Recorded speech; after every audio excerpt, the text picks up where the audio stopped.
ओम नमः शिवाय। श्री शिव गीता पहला अध्याय। सूत जी बोले, हे शौनकादिको, अब मैं शुद्ध और कैवल्य मुक्तिदायक संसार के दुख छुड़ाने में औषधि रूप शिव गीता रत्न को शिव जी के अनुग्रह से वर्णन करता हूँ। न कर्मों के अनुष्ठान, न दान, न तप से मनुष्य मुक्ति को प्राप्त होता है, किंतु ज्ञान से ही प्राप्त होता है।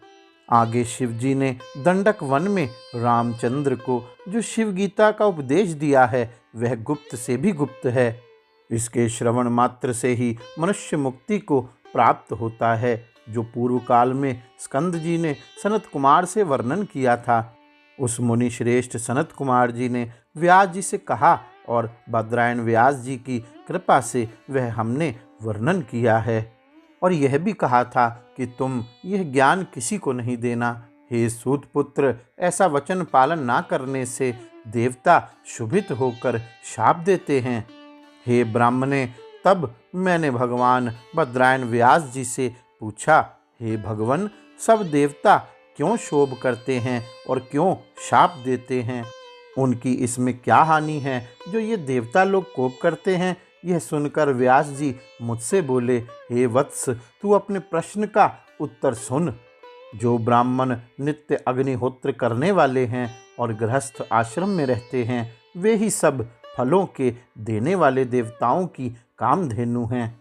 भक्ष्य, भोज्य, पान करने योग्य जो कुछ पर्वों में यज्ञ किया जाता है, जो हवि द्वारा अग्नि में आहुति दी जाती है, वह सब स्वर्ग में मिलती है।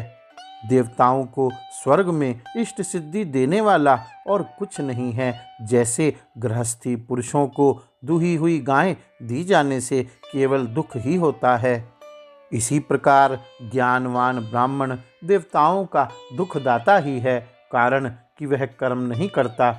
इस कारण इसके विषय भार्या पुत्र आदि में प्रवेश करके देवता विघ्न करते हैं। इससे किसी देहधारी की शिव में भक्ति नहीं होती। इस कारण मूर्खों को शिव का प्रसाद नहीं मिलता। और जो यथा किंचित जानता भी है, वह किसी कारण मध्य में ही खंडित हो जाता है। और जो किसी को ज्ञान हुआ भी, तो वह विश्वास से नहीं भजता। ऋषि बोले, जब इस प्रकार से देवता शरीरधारियों को विघ्न करते हैं, तो फिर इसमें किसका पुरुषार्थ है जो मुक्ति को प्राप्त होता है? हे सूत पुत्र, आप सत्य कहिए कि इसका कोई उपाय है या नहीं? सूत जी बोले, कोटि जन्मार्जिते पुण्य शिवे भक्ति प्रजायते। करोड़ों जन्मों के पुण्य संचित होने से शिव जी में भक्ति उत्पन्न होती है। उस भक्ति के होने से इष्ट पूर्त आदि कर्मों की कामना छोड़कर मनुष्य शिव जी में अर्पण बुद्धि से यथाविधि कर्म करता है। उन शिव जी के अनुग्रह से जब यह प्राणी दृढ़ भक्तिवान होता है, तब विघ्न छोड़कर भयभीत होकर देवता पलायन कर जाते हैं। उस भक्ति के करने से शिव जी के चरित्र श्रवण करने की अभिलाषा उत्पन्न होती है। तब सुनने से ज्ञान होता है और ज्ञान से मुक्ति हो जाती है। बहुत कहने से क्या होता है? जिसकी शिव जी में दृढ़ भक्ति है, वह करोड़ों पापों से जकड़ा हुआ हो तो भी मुक्त हो जाता है।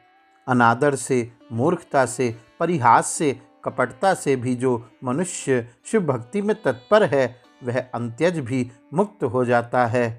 अर्थात भगवान शिव कोई मनुष्य नहीं है जो किसी पर नाराज होकर बदला लें, ना वे कोई देवता हैं जो कुपित होकर किसी को शाप दें। वे तो साक्षात ईश्वर हैं जो सब पर कृपा करते हैं। उनका नाम कोई भी भक्त किसी भी रूप में लेकर यदि उनका स्मरण करता है, तो वह भी मुक्त हो जाता है। ऐसी उनकी महानता है। इस प्रकार से भक्ति सदा सबके करने योग्य है। इस भक्ति के करते भी जो मनुष्य संसार से ना छूटे, तो उस संसार बंधन से ना छूटने वाले के समान दूसरा कोई भी मूर्ख नहीं है। और यदि शिव जी भक्ति से ही प्रसन्न नहीं होते, तो केवल उन लोगों से जो नियम से केवल भक्ति या द्रोह ही करते हैं, उन पर भी प्रसन्न होकर शिव मनोवांछित फल प्रदान करते हैं। बड़े मोल की वस्तु कुछ लेकर या अल्प मोल की वस्तु अथवा केवल जल ही लेकर जो नियम से शिवार्पण करते हैं, शिव जी प्रसन्न होकर उसे त्रैलोक्य देते हैं। और जो यह ना हो सके तो नियम से नमस्कार अथवा प्रदक्षिणा जो नित्य प्रति शिव जी की करता है, उसके ऊपर भी शिव जी प्रसन्न होते हैं। और जो प्रदक्षिणा में असमर्थ हो वह केवल मन में ही शिव जी का ध्यान करे। चलते हुए और बैठते हुए में जो उनका स्मरण करे उसको भी अभिष्ट पदार्थ प्रदान करते हैं। चंदन, बेल, काष्ठ तथा वन में उत्पन्न हुए फल जिसको अधिक प्रीति करने वाले हैं, उससे शिव जी की सेवा करने में त्रिलोकी में कौन सी वस्तु दुर्लभ है। वन के उत्पन्न हुए फल मूल आदि में शिव जी की जैसी प्रीति है, वैसी ग्राम नगर में उत्पन्न हुए उत्तम उत्तम फल मूलों में नहीं होती। जो ऐसे देवता को छोड़कर अन्य देवता का भजन सेवन करता है, वह मानो भागीरथी का त्याग करके मृग तृष्णा की इच्छा करता है। किंतु जिनके करोड़ों जन्मों के पाप संचित हो रहे हैं, जिनका चित्त अज्ञान अंधकार से आच्छादित हो रहा है, उनको शिव जी की भक्ति का लाभ नहीं मिलता। काल, देश तथा स्थान का भी कुछ नियम नहीं है। जहाँ जिसका चित्त लग सके वहीं ध्यान करे। शिव रूप से ही अपनी आत्मा में ध्यान करने से शिव जी की ही सायुज्य मुक्ति की प्राप्ति हो जाती है।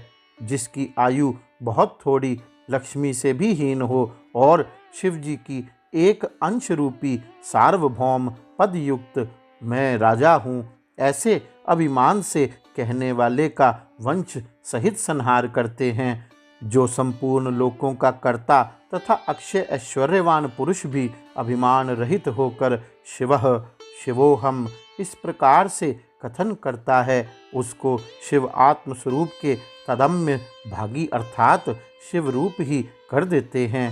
हे ऋषियों, जिस व्रत के करने से प्राणी को धर्म, अर्थ, काम, मोक्ष यह चारों पदार्थ प्राप्त होते हैं, मैं वह पाशुपत व्रत तुमसे वर्णन करता हूँ।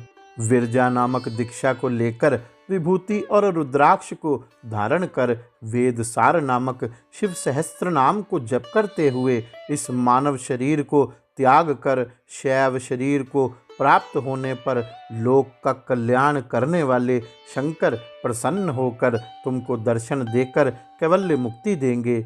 जब श्री रामचंद्र जी दंडकारण्य में वास करते थे, तब अगस्त्य जी ने उन्हें यह उपदेश दिया था।